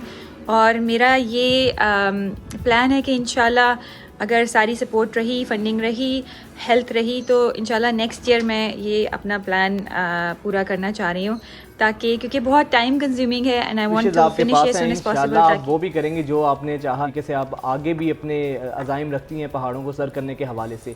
अच्छा ये बताएं, कोपेमाई तो बड़ा एक महंगा शौक़ है और इसके लिए फ़ंड्स की बहुत ज़रूरत होती है, तो कैसे फ़ंड्स को आप मैनेज करती हैं? कोपेमाई बहुत महंगा शौक़ है बिल्कुल। और मैंने अपनी पहली जो पीक की थी वो खुद ही फाइनेंस की थी। उसके बाद क्योंकि रिकॉर्ड बन गया था पाकिस्तानी लेवल पे, तो एक ऑर्गेनाइजेशन है बिल्किस एंड अब्दुल रज़ाक फाउंडेशन, जो कि मुझे उसके बाद काफ़ी सपोर्ट कर रही हैं। और जब भी मैंने लास्ट मिनट उनसे बहुत कम नोटिस में भी उनसे फंडिंग की रिक्वेस्ट की है, दे एक्चुअली अप्रूव्ड इट। मुझे कभी तो भरोसा भी नहीं था कि इस दफ़ा इतनी जल्दी इतना कम नोटिस दिया है मैंने। तो ये फंडिंग एक्चुअली पाकिस्तानी माउंटेनियर्स के लिए बहुत ज़्यादा इम्पॉर्टेंट है, क्योंकि नहीं हो सकता और इतनी स्पीड से आप ख़ुद अपने पॉकेट से नहीं लगा सकते। तो बहुत से टैलेंटेड गिलगित बल्तिस्तान में माउंटेनियर्स हैं, उसके बाहर भी हैं, जो कि फ़ंडिंग का वेट कर रहे हैं। तो मेरी यही अपील होगी गवर्नमेंट से भी और प्राइवेट सेक्टर से कि माउंटेनियरिंग पाकिस्तान का, मतलब क्रिकेट तो ऑलरेडी वेरी पॉपुलर है, बहुत पॉपुलर है। हमारे पास दुनिया के 7000 से ऊपर जो माउंटेन्स हैं वो दुनिया में सबसे ज़्यादा हमारे पास है, नेपाल से भी ज़्यादा है। तो हमारा होम ग्राउंड है। तो इस स्पोर्ट पे भी इसको प्रमोट करने के लिए प्राइवेट सेक्टर को, गवर्नमेंट को माउंटेनियर्स की सपोर्ट करनी चाहिए, इसके इंफ्रास्ट्रक्चर पे काम करना चाहिए, क्योंकि नेपाल को और पाकिस्तान को गवर्नमेंट तक आपका मैसेज भी पहुंच गया और आपको सितारे इम्तियाज़ा किया। यकीनन ये फंडिंग के हवाले से भी कोई ना कोई पाइपलाइन में होंगी चीज़ें और आपको हेल्प आउट भी करेंगी। ये बताएं कि जो कोपेमा होते हैं वो ऑक्सीजन के बगैर उनका जाना, चोटी सर करना बहुत बड़ा एक ख्वाब होता है, बहुत मुश्किल भी होता है, लेकिन उनका ड्रीम भी होता है, बड़ी अचीवमेंट होती है। आपका ऐसा प्लान है कि आप ऑक्सीजन के बगैर कोई चोटी सर करना चाहें? बिल्कुल कोपेमा सब नहीं है एक्चुअली, क्योंकि रिसेंटली पिछले कुछ सालों में बहुत से चेंजेस आए हैं। जो प्योर अल्पिनिज़म है उससे हट के एक और तरह की माउंटेनियरिंग स्टार्ट की है, जिसको मेरे ख़्याल में, जैसे मैं बॉक्सिंग भी करती रही हूँ, एमेच्योर बॉक्सिंग है, प्रोफेशनल बॉक्सिंग है, जो डिफरेंट लेवल्स हैं उसके। इसी तरह क्रिकेट के भी डिफरेंट लेवल्स हैं। मेरी नज़र में इसी तरह बिल्कुल भी जो प्योर अल्पिनिज़म है, बग़ैर ऑक्सीजन के, बग़ैर पोर्टर शर्पा की सपोर्ट के, वो एक तरह की वो बहुत ज़्यादा रिस्की होती है। और दूसरी जो टू बी ऑनेस्ट मैं भी कर रही हूँ, जो ऑक्सीजन के साथ और शर्पा पोर्टर्स की सपोर्ट के साथ माउंटेनियरिंग होती है, ये भी बहुत ज़्यादा रिस्की है। इसका ये मतलब नहीं रिस्क कम हो गया है, लेकिन again of course pure alpinism is much more riskier. मेरा ऑफ कोर्स ड्रीम है कि मैं कोई ना कोई पीक ऑक्सीजन के बगैर 8000 प्लस, क्योंकि 7000 तक तो मैं जाती हूँ ऑक्सीजन के बगैर, 7400 तक गई हूँ। लेकिन इशू ये है एक कि रिस्क बढ़ जाता है, और मेरे घर वाले भी इतने ज़्यादा कंफर्टेबल नहीं हैं कि ज़्यादा रिस्क बढ़ाया जाए, क्योंकि मेरी 2 छोटी बेटियां हैं, एक 2 साल की, एक 4 साल की। तो मैं अपनी तरफ से रिस्क जितना कम कर सकती हूँ वो करती हूँ, and at the same time I try to make it as hard for me as possible. इसलिए मैं 7000 से नीचे, बहुत से क्लाइंबर 6000 से 5500 से भी यूज़ करते हैं oxygen, which I never do. मेरी लिमिट है 7000, लेकिन इंशाल्लाह I will definitely try 1 peak at least अपनी बॉडी को टेस्ट करने के लिए कि मेरा बॉडी और माइंड मुझे कितनी देर तक आगे विदाउट ऑक्सीजन लेके जा सकते हैं। बिल्कुल नाइला आप करें, लेकिन मैं तो आपको सजेस्ट ये करूँगा, या हमारी रिक्वेस्ट होगी कि जिस चीज़ में रिस्क है तो रिस्क लेने की कोशिश आप ना करें। बाकी अच्छा ये बताएं कि आप पहली खातून हैं दुनिया की जिन्होंने बच्चे की पैदाइश के चंद माह के बाद 8000 बुलंद चोटी जो है मीटर की सर की है, तो ये कैसे मुमकिन हुआ नाइला? ये कितना चैलेंजिंग था आपके लिए बच्चे के बाद? बिल्कुल, कश्यपम 2 मैंने जो 2 साल पहले सबमिट की थी, वो अपनी बेटी की डिलीवरी के 6.5 महीने बाद मैंने एक्सपीडिशन स्टार्ट किया था। मेरी फैमिली बहुत ज़्यादा सपोर्टिव है। I think I was able to do it, क्योंकि पूरी की पूरी फैमिली अल्हम्दुलिल्लाह बहुत सपोर्टिव है, लेकिन हस्बैंड ने बहुत साथ दिया, उन्होंने बहुत सपोर्ट की, वो बच्चों के साथ बहुत हैंड्स ऑन है। तो उसकी वजह से मुझे ये जहन में ज़हनी सुकून था कि वो बच्चों को कोई पीछे प्रॉब्लम नहीं होगा। और दूसरा मेन रीज़न ये था कि मैं इंटरनेशनल बैंक के लिए फ़ुल टाइम जॉब करती थी, और मैटरनिटी लीव में मैं जाना चाह रही थी, क्योंकि मुझे पता था कि बाद में छुट्टी नहीं मिलेगी, और वही प्रॉब्लम हुआ था उसके 1 साल बाद मुझे छुट्टी नहीं मिली थी ऑफिस से। तो लेकिन शुरू में मैं लोगों की बातों से बहुत डर रही थी कि लोग बातें बनाएंगे क्या है, लेकिन देन अगर आई नो कि मेरे बच्चों की लुक आफ्टर प्रॉपरली हो रही है, वो फुली सेफ हैं, पूरी फैमिली सपोर्ट कर रही है, हस्बैंड बहुत ज़्यादा सपोर्टिव हैं, तो फिर लोगों की बातों से क्या डरना। लेकिन उसके अलावा मुझे एक बात की खुशी थी, क्योंकि जब मैं कश्यपम 2 सबमिट करके नीचे आई थी, तो मुझे एक गायनेकोलॉजिस्ट ने बोला था कि शी सो हैप्पी, क्योंकि हमारी सोसाइटी में बोला जाता है कि लड़कियों को डिलीवरी के बाद औरतों को एक्सट्रीम मतलब एक्सरसाइज नहीं करनी चाहिए। ये शायद थोड़ा इन दिनों में चेंज हो रहा है, लेकिन फिर भी बहुत सी ख़वातीन नहीं करती हैं, बिकॉज़ वो डरती हैं कि बॉडी को लॉन्ग टर्म डैमेज नहीं हो। लेकिन वो गायनेकोलॉजिस्ट ने जो बात मुझे बोली थी कि मेरी real example she can give to women, कि आप 4 वीक के 6 वीक के बाद रेस्ट के बाद, depending on what type of delivery it is, आप डॉक्टर की एडवाइस के बाद आप अपनी एक्सरसाइज स्टार्ट कर सकती हैं। तो ये मेरे लिए आई थिंक इसमें पूरी हमारे साथ मौजूद थी कोहपेमाएँ, और पहली फ़ीमेल कोहपेमाएँ जिन्होंने 8 चोटियाँ सर की हैं, और वो भी एक बच्ची के साथ। डिलीवरी के 6.5 माह के बाद उन्होंने ये काम शुरू कर दिया था। और ज़्यादा आपने बात सुनी कि उनके पार्टनर की बहुत ज़्यादा सपोर्ट थी।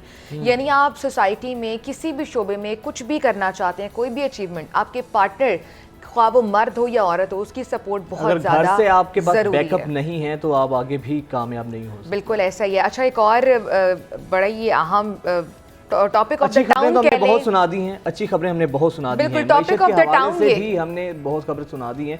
अब आपको डराने लगे हैं, डराने नहीं बल्कि हकीकत दिखाने लगे हैं। आप ये नोट करें कि हर बुरी खबर वजाहत देते हैं, मैं नहीं देती हूँ। चलें अभी आप भी देने लगी, मैं टॉपिक ऑफ द टाउन बता रही थी। बुरी खबर नहीं है, लेकिन बात ये है ना कि जहाँ पे हम अच्छी खबरें देते हैं और आने वाले जो भी खबर है, हमारा काम है आपसे खबर शेयर करना। कोशिश तो हमारी ये होती है कि इतनी सुबह को हम आपका मूड ख़राब ना करें, आपकी तबीयत पे बुरा असर या मिजाज पे नागवार ना गुजरे, लेकिन हकीकत है, ज़ाहिरी बात है, मजबूरी है, आपसे शेयर करना है।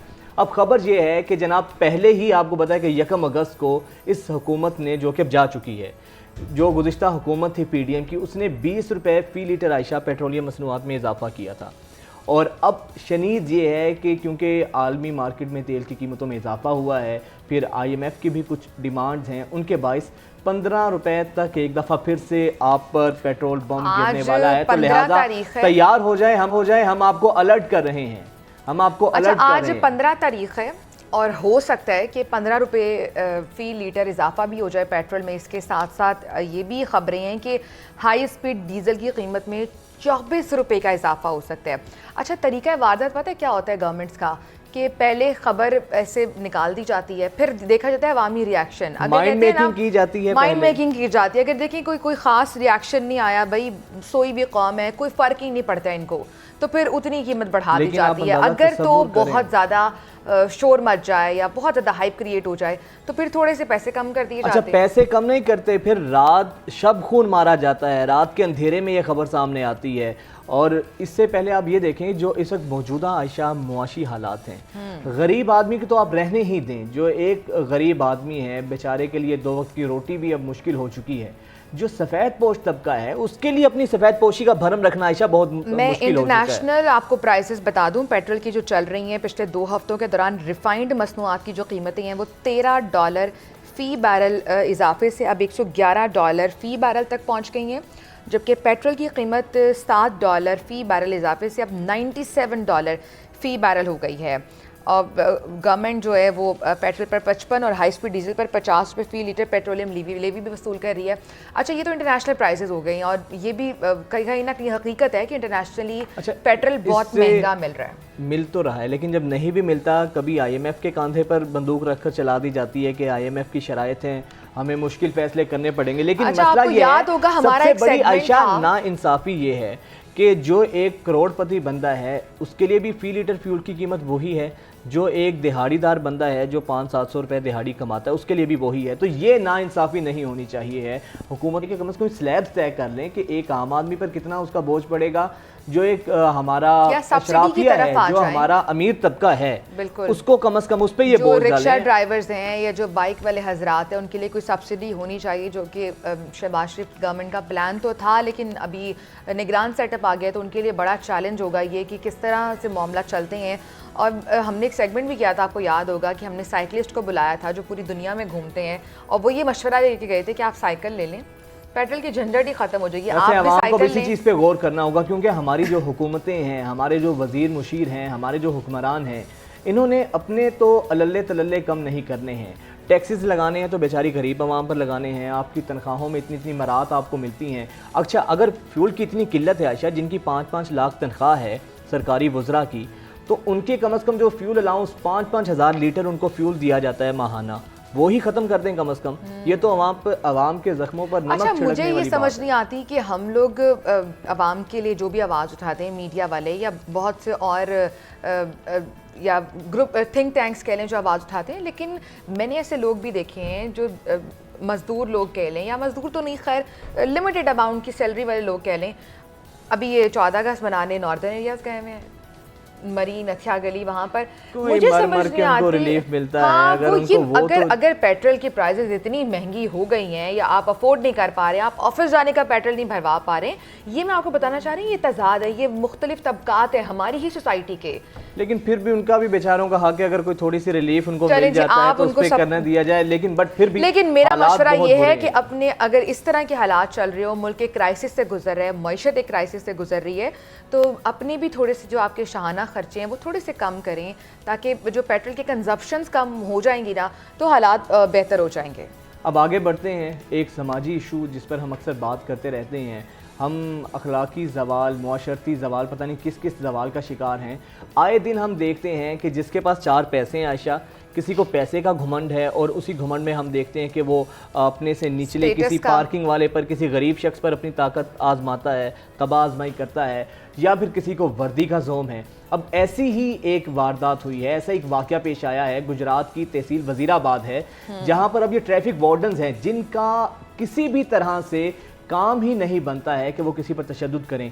एक बेचारा गरीब रिक्शा ड्राइवर है, उसको ना सिर्फ, ठीक है अगर उसने खिलाफ वर्जी की भी है, आप देखें अगर उसने फ़र्ज़ करें कानून की खिलाफ वर्जी की है, वॉयलेशन की है, इशारा तोड़ा है, या उसके पास लाइसेंस नहीं है, बट कौन आपको इजाज़त देता है कि आप इस तरह सरेआम उसकी इज्जत नफ्स पर हमला करें, आप उसको सरेआम बीच चौराहे पर मारपीट का मुजाहरा करें? और ये वही लोग हैं। स्पीचलेस। मैं ये वीडियो देखकर ये देखें आप, कितने भरे बाजार में उस इंसान के साथ ये सलूक किया जा रहा है, उसका कोई भी जुर्म हो आप कानूनी कार्रवाई करें, आप उसको इज्जत नफ्स पर आप जो है हमला खुद नहीं कर कानून सकते। हाथ में लेकर उसको मारपीट कर रहे हैं, उसको मेंटली आप कितना डैमेज कर रहे हैं कि वो हफ्तों तक ये सोचता रहेगा कि भरे बाजार में मेरी इंसल्ट की थी। अच्छा, एक उसको रोकने की कोशिश कर रहा है, वो रोकने की कोशिश इसलिए कर रहा है कि सामने मोबाइल है, वो उसके थ्रू उसको कह रहा है। लेकिन आप ये देखें कि यही ट्रैफिक वार्डन है आयशा, कोई बड़ी गाड़ी वाला हो तो उसको सल्यूट करते हैं, उसने चाहे ब्लैक पेपर्स लगाए हैं, चाहे उसकी नंबर प्लेट नहीं है, उनको ये सलूट के साथ छोड़ देते हैं। लेकिन क्योंकि इस बेचारे का सबसे बड़ा जुर्म ये है,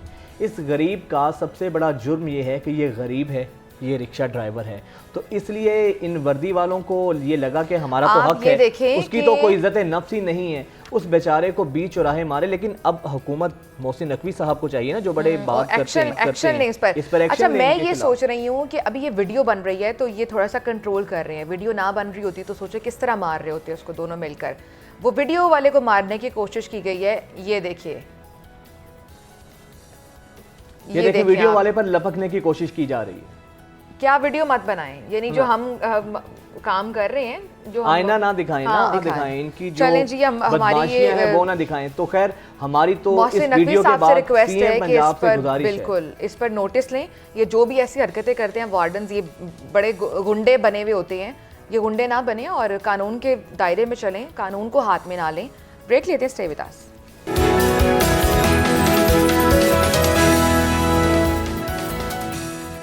अच्छा जी, तो पाकिस्तान में ऐसे नौजवानों की कमी नहीं है जो बड़े मुनफरिद अंदाज से अपने जो भी जश्न हो उसको मनाने की कोशिश करते हैं, या इस तरह भी देखा जाता है कि सतह समंदर से बहुत नीचे जाकर शादियां भी मनाई जाती हैं। मुख्तलिफ तरीके होते हैं सेलिब्रेट करने के, लेकिन कोशिश ये होती है, नौजवानों में ये ज़्यादातर ट्रेंड देखा जाता है कि हम कुछ डिफरेंट करें, वतन से मोहब्बत का इजहार, वतन से मोहब्बत का इजहार। हम बात करें याया इशफाक की, जो कि एक गौताखोर है, उन्होंने इतना डिफरेंटली मनाया है इंडिपेंडेंस डे, और वो इस तरह से कि वो समंदर में उन्होंने नीचे जाके केक काटा है और यौम आज़ादी मनाने के लिए उन्हें सतह समंदर से नीचे जाके अजान देने का शर्फ भी हासिल है। अजान देने का शर्फ भी हासिल है। लेकिन मुझे सबसे ज़्यादा ये चीज़ फैसिनेट करे कि इनके माइंड में आइडिया आया कहाँ से, समंदर की तह में जाना और फिर वहां पर जाके सिर्फ तह में नहीं गए, अब केक काटना समंदर की तह में, कैसे केक पानी के अंदर भी लैमिनेट हुआ था, ये असल सवाल ये है। तो ये लेकर कैसे गए? नीचे प्रेशर भी होता है बहुत ज़्यादा, वाटर प्रेशर, और केक तो फट गया होगा, आई डोंट नो। चले याया हमारे साथ मौजूद है, उनसे ही पूछ लेते हैं वो कैसे लेकर गए और कैसे उनके माइंड में ये आइडिया आया। याया अस्सलाम वालेकुम, thank you so much for joining us. याया बताइएगा, समंदर की तह में यौम आज़ादी आपने की, अफ्तार पार्टी आपने की, अजानें आपने दी, किस तरह से आपके माइंड में ये सारे आइडियाज़ आते हैं और आपने यौम आज़ादी कैसे मनाया? जी अस्सलाम वालेकुम। सबसे पहले तो मेरी तरफ से और दायरे गैर में रहने वाले पाकिस्तानियों की तरफ से आप सबको बहुत बहुत जश्न आज़ादी मुबारक हो। और इस दफ़ा तो यहाँ पर हमारे दायरे गैर में रहते हुए हमारी पाकिस्तानी कौंसलेट ने बहुत सारे ऐसे इंतज़ाम यहाँ पर किए हैं कि जिसमें हम जितने भी पाकिस्तानी हैं यहाँ पर भरपूर तरीके से उसमें हम शिरकत कर सकते हैं। और हम लोग बहुत पुरजोश हैं इस दफ़ा और बहुत अच्छे तरीके से यहाँ पर इवेंट्स जो है। ये बताइएगा कि 2000 में आपने समंदर की गहराई में केक काटा, मुझे ये अभी तक हम इससे पहले यही डिस्कस कर रहे थे, ये केक काटा कैसे, लेकर कैसे गए? पानी में केक काटना बड़ा एक यूनिक सा आइडिया है, और कैसे मुमकिन है पानी के अंदर केक किस तरह काटा आपने, ज़रा ये तो बताएं हमें। जी अल्हम्दुलिल्लाह काफ़ी दफ़ा 14 अगस्त जो है सेलिब्रेट की है, एक दफ़ा नहीं 2-3 दफ़ा मैंने सेलिब्रेट की है यहाँ पर। और स्पेशली एक दफ़ा तो मैंने बच्चों के साथ भी सेलिब्रेट की थी, और जिसमें मेरे बेटे की उम्र उस वक़्त 10 साल थी और मेरी बेटी की उम्र उस वक़्त 12 साल थी। तो उन्होंने भी साथ में जश्न आज़ादी सेलिब्रेट किया था मेरे साथ डीप सी में जाके, और वो भी माशाल्लाह से मेरी तरह रिकॉर्ड होल्डर है। जब मैंने हम उस वक़्त मुझे ख्याल इस तरह से आया कि यहाँ पर हम लोग दायरे गैर में रहते हैं, तो दायरे गैर में रहते हुए हमें हुब्बुल वतनी जो है ना बहुत ज़्यादा होती है। तो जब आप किसी जगह से, जब आप पाकिस्तान से दूर होते हैं तो उस वक्त जो है ना आपको बहुत ज़्यादा जो है ना शिद्दत से आपको अपने पाकिस्तान की याद आती है। तो जब भी 14 अगस्त आता है यहाँ पर हमारी हमेशा से कोशिश होती है कि किसी अनोखे अंदाज से, किसी अनोखे तरीके से मनाई जाए, और मैं भी हमेशा बस इसी तरह ही कोशिश करता रहता हूँ। और मेरी ख्वाहिश है कि मैं कभी इंशाल्लाह, मैंने पैराशूट से भी जंप करके 14 अगस्त सेलिब्रेट की थी, मैंने पाकिस्तान का झंडा उधर भी लहराया था।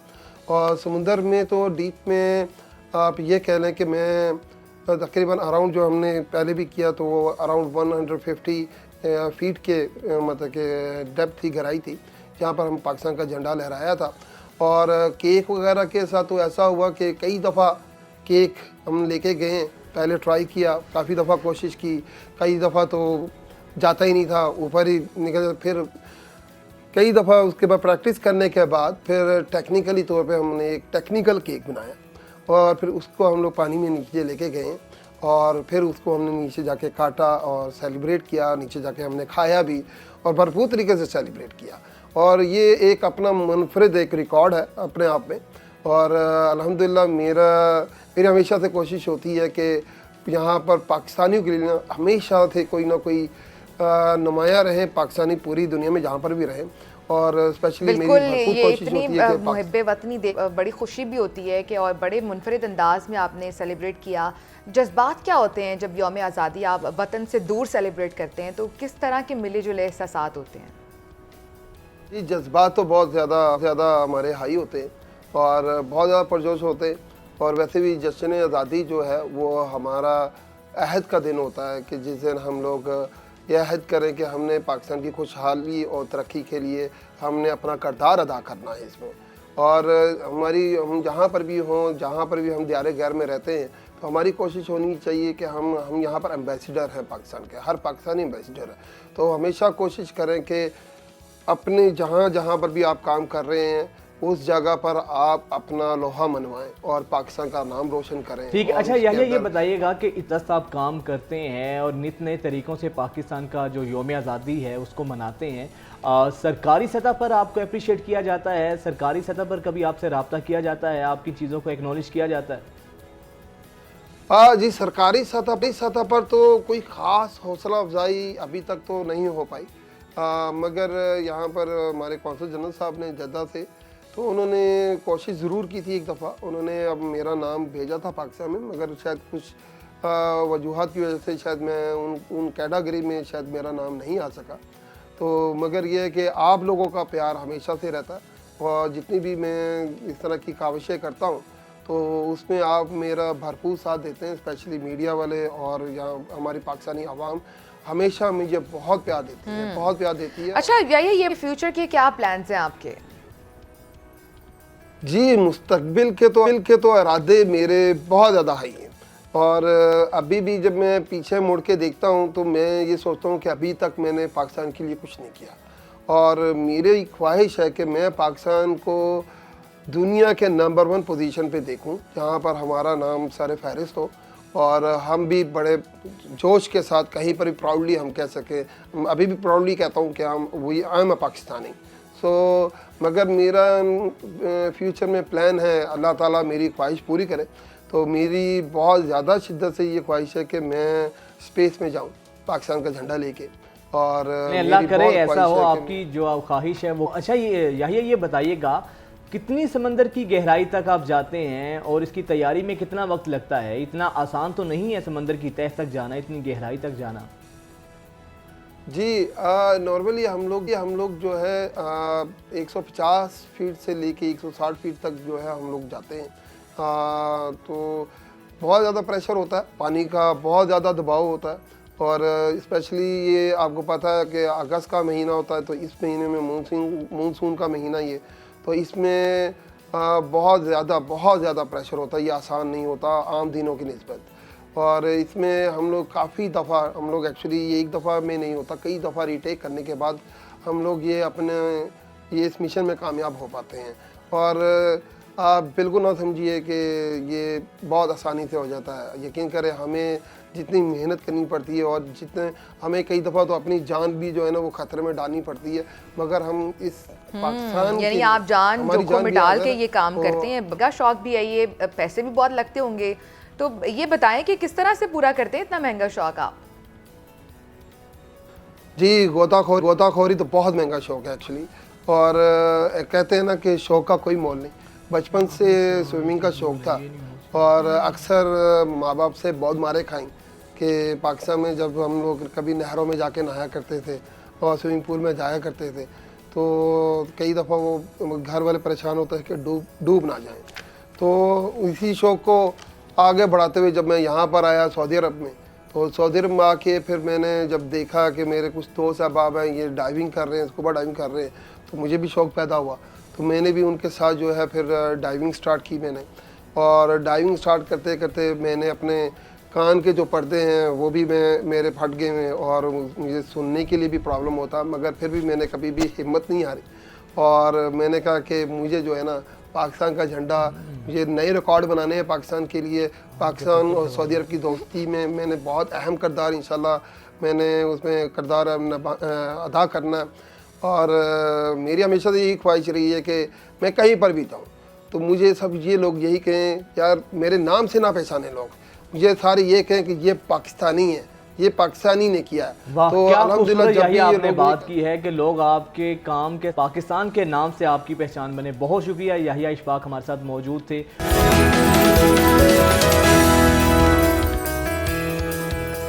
ब्रेक के बाद एक बार फिर आपको खुशामदीद कहेंगे और बात करेंगे क्रिकेट के हवाले से। तो जी बहुत ही अहम सीरीज़ होने वाली है, इंटरनेशनल सीरीज़ अफ़गानिस्तान के ख़िलाफ़ 3 हमारे मैचेस की सीरीज़ होगी, ये ODI मैचेस होंगे।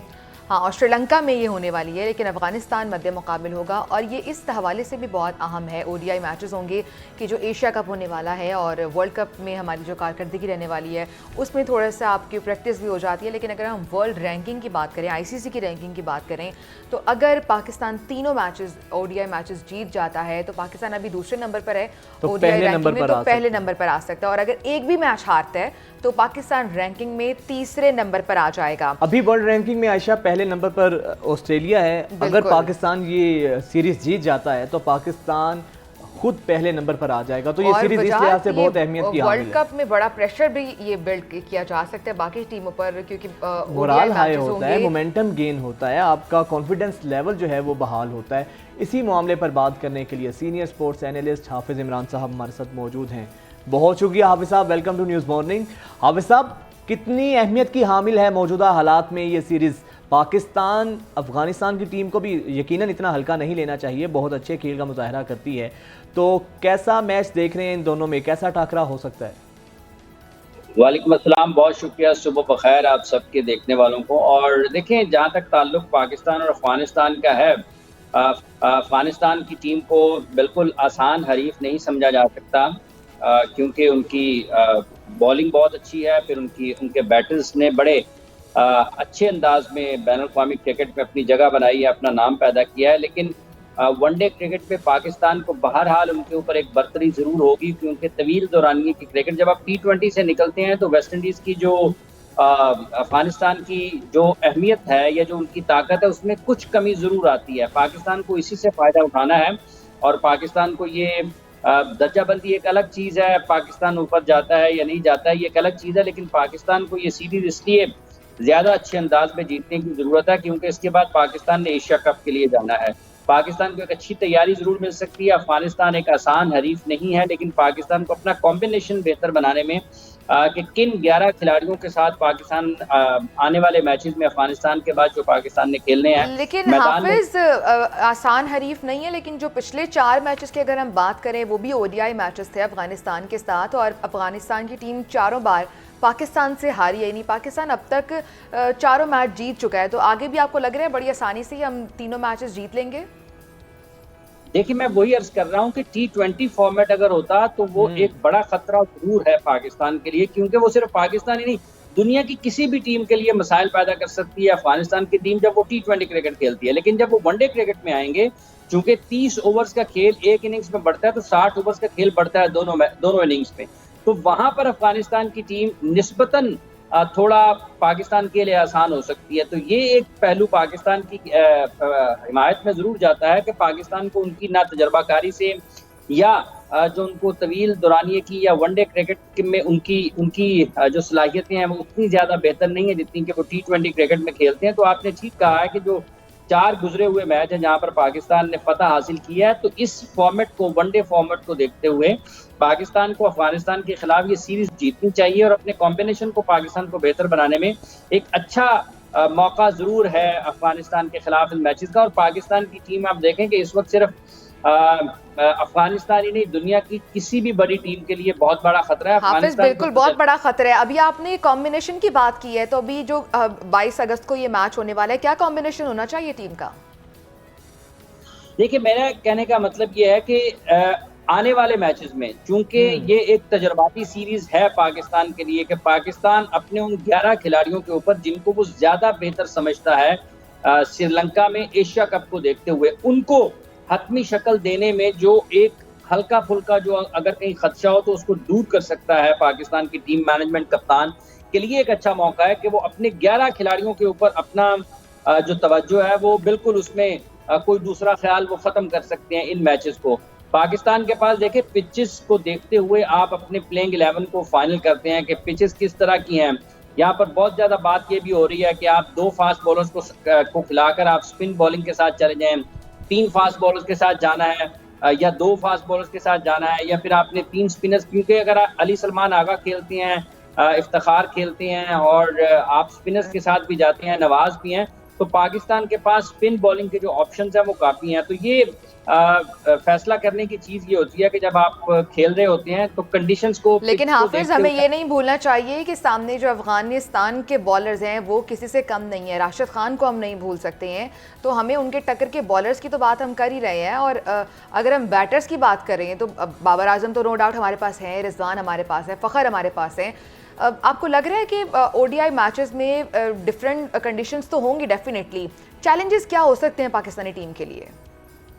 देखिए, ऐसे अगर आप देखते हैं ना तो पाकिस्तान के लिए चैलेंज कोई बहुत बड़ा नहीं है। चैलेंज ये है कि पाकिस्तान उनके स्पिनर्स को किस तरह से खेलता है, क्योंकि पाकिस्तान के तमाम बल्लेबाज, पाकिस्तान के नामी गिरामी बल्लेबाज भी अगर आप माजी करीब में भी देखते हैं तो सबसे बड़ा मसला पाकिस्तान की बैटिंग के लिए स्पिन बॉलिंग को अच्छे अंदाज में उसका सामना करना और मुकाबला करना, विकेट बचाते हुए लंबा खेलना एक मसला जरूर पाकिस्तान के लिए रहा है। अब चूंकि जैसा पहले कहा कि ये वाले जो मैचेस हैं ये तजर्बे के तौर पर एक जरूर पाकिस्तान इस्तेमाल कर सकता है कि उनकी स्पिन बॉलिंग को, जिस तरह से आपने कहा है कि पाकिस्तान की क्या हिकमत अमली होती है स्पिन बॉलिंग के खिलाफ। पाकिस्तान के पास टॉप ऑर्डर, पाकिस्तान का ओपनिंग पेयर बहुत अच्छा है, पाकिस्तान के पास नंबर 3-4 पर बड़े अच्छे बल्लेबाज मौजूद हैं। पाकिस्तान की टीम एक स्टेबिलिटी वाली टीम इस वक्त नजर आती है जहां पर आपको ऊपर वाले नंबरों में कोई बहुत ज्यादा मसाइल नहीं है। इसी तरीके से पाकिस्तान के पास फास्ट बॉलिंग में भी मसाइल नहीं है। देखिए, जब आपके पास हारिस हैं, जब आपके पास शाहीन हैं, जब आपके पास नसीम है, तो फिर एक बिल्कुल क्लैरिटी आ जाती है कि आप किस पेस अटैक के साथ आगे बढ़ना चाह रहे हैं, उसमें आपके पास कोई दूसरी चीज नहीं है। तो ये पाकिस्तान के लिए एक फायदेमंद जरूर है। तो चैलेंजेस हैं, जो सबसे बड़ा चैलेंज यही होगा पाकिस्तान के लिए कि पाकिस्तान उनकी स्पिन बॉलिंग को कैसे खेलता है। टेम्परामेंट की कोई पाकिस्तान के इन प्लेयर्स में कमी नहीं है। बड़े मैचेस, आपने स्पिन बॉलिंग की बात की, हमें उनके बैटर्स को सामने रखते हुए ज़्यादा रिलाय फास्ट बॉलिंग पे करना होगा या हमारे स्पिनर्स, आप समझते हैं ऑस्ट्रेलिया जो श्रीलंका की पिच है उसको देखते हुए हमारा इन्हिसार हमारे स्पिनर्स पर ज़्यादा होगा, किस पे ज़्यादा रिलाय हमें करना होगा? देखिए, पाकिस्तान के बहुत सारे क्रिकेटर्स इस वक्त लंकन प्रीमियर लीग भी खेल रहे हैं। तो जहां तक ताल्लुक इस चीज का है कि आप एक आध ही आपकी तब्दीली होनी है पिच को देखते हुए कि आप 3 फास्ट बॉलर्स के साथ जाते हैं या आप 2 फास्ट बॉलर्स के साथ जाते हैं। इसका फैसला पिच देखने के बाद हो सकता है, जो लोग वहां पर मौजूद होंगे। यही एक 11 बार जो आपने 11 खिलाने हैं ना जी, उनमें यही एक चीज देखने वाली होगी कि आप किस कॉम्बिनेशन के साथ जाते हैं, और यही इम्तहान होता है पाकिस्तान किसी भी टीम का। और पाकिस्तान की टीम शारजा में जब अफगानिस्तान के खिलाफ खेले थे तो वो बेहतर 11 को मुंतखब करने में नाकाम हुए थे पिचेस को देखते हुए। बिल्कुल देखकर हाफिज, ही आप यही तो कप्तान का काम है, यही उस पर उसकी महारत काम आती है कि वो पिच को किस तरह से रीड करता है। और जिस दिन आप अच्छी पिच रीड कर लें, कॉम्बिनेशन अपना उस तरह कर लें, खिलाड़ियों को आप अच्छा चुन लें किस नंबर पे आपने किसको खिलाना है, तो मैच विनिंग परफॉर्मेंस आप देते ही देते हैं। हाफिज़, शाहीन अफरीदी की अगर हम बात करें तो वो बड़ी अच्छी टीम में हों तो जो अगली टीम के बैटर्स होते हैं उन पर बड़ा प्रेशर बिल्ड करके रखते हैं, एक उनकी एग्रेशन दिखती है गेम में। लेकिन हमने पिछले कुछ मैचेस में देखा है कि वो मिडिल ऑर्डर पे भी बड़ा काम कर रहे हैं, वो एज अ बैटर भी बड़ा परफॉर्म करने की कोशिश कर रहे हैं और बड़े आके चौके छक्के लगाते हैं। तो आपको लगता है अगर हम थोड़ा सा उन पे मेहनत करें तो वो एक बहुत अच्छा मिडिल ऑर्डर बैट्समैन भी दे सकते हैं पाकिस्तानी टीम को? देखिए, मिडिल ऑर्डर तो नहीं, लोअर ऑर्डर में वो पाकिस्तान के काम आ सकते हैं। मिडिल ऑर्डर में तो पाकिस्तान का जो स्पेशलिस्ट बैटर्स हैं उनके साथ पाकिस्तान चलता है, इसमें भी कोई शक नहीं है कि वो बड़ी जारहाना अंदाज से क्रिकेट खेलते हैं। उनके बिलखुसूस नए गेंद के चर्चे हैं सारी दुनिया में, और वो उन्होंने साबित किया है कि उनसे ज़्यादा खतरनाक गेंदबाज कोई नहीं है जब नए गेंद से वो सामने आते हैं। उनकी जहाँ तक बैटिंग का ताल्लुक है, पीएसएल में उनको मौका मिला, चूंकि वो कप्तान है लाहौर कलंदर्स के, 2 मरतबा वो ट्रॉफी जीत चुके हैं। पहली मरतबा कप्तानी की ट्रॉफी जीते, दूसरी मरतबा कप्तानी की ट्रॉफी जीते। अपने बैटिंग ऑर्डर को भी प्रमोट किया, ऊपर आए, नंबर तब्दील किया, फिर उन्होंने वहाँ पर अच्छे खेल का भी मुजाहरा किया। लेकिन पाकिस्तान की टीम में अगर आप देखते हैं कि यहाँ पर आपको मिडिल ऑर्डर में इस तरह का नहीं है, जगह नहीं है। और लीग क्रिकेट से जब आप इंटरनेशनल क्रिकेट में अपनी नेशनल टीम में आते हैं तो चीज़ें मुख्तलिफ हो जाती हैं। लेकिन जो उनका नंबर है, इसमें कोई शक नहीं है कि वो गुज़िश्ता कुछ अरसे से अपनी बैटिंग के ऊपर भी मेहनत कर रहे हैं और उन्होंने वहाँ पर अच्छे खेल का भी मुजाहरा किया। और बड़े मुश्किल मौक़ों पे वो हमारे काम भी आए हैं और बहुत अच्छा उन्होंने परफॉर्म किया है कारकर्दगी का। हाफिज़ साहब, बहुत शुक्रिया आपके वक्त का। देखते हैं अफगानिस्तान की जिस तरह यही है कि जिस तरह हमने श्रीलंका में पहले परफॉर्म किया है और श्रीलंकन टीम को मैं तो बहुत एक्साइटेड हूँ कि बहुत अच्छी क्रिकेट देखने को मिलने वाली है, इंटरनेशनल क्रिकेट देखने को मिलेगी। पाकिस्तानी टीम बड़े फॉर्म में नजर आएगी। 22 से 26 अगस्त तक ये मैचेस होंगे, 3 मैचेस होंगे और शानदार क्रिकेट हमें देखने को मिलेगी। और वजाद एक तरह से टेस्ट भी हो जाएगा कि चलें हम थोड़ा हाथ साफ कर लें वर्ल्ड कप से पहले। अच्छा, अब हम जाने वाले हैं, प्रोग्राम का टाइम ख़त्म हो चुका है, लेकिन जाते जाते हम आपको एक पैकेज दिखाते हैं कि पाकिस्तान ने खेलों के उफक पर कितना राज किया है। हमें इजाज़त दीजिए, आप पैकेज देखें, इंशाल्लाह आपसे कल मुलाकात होगी। अल्लाह हाफ़िज़।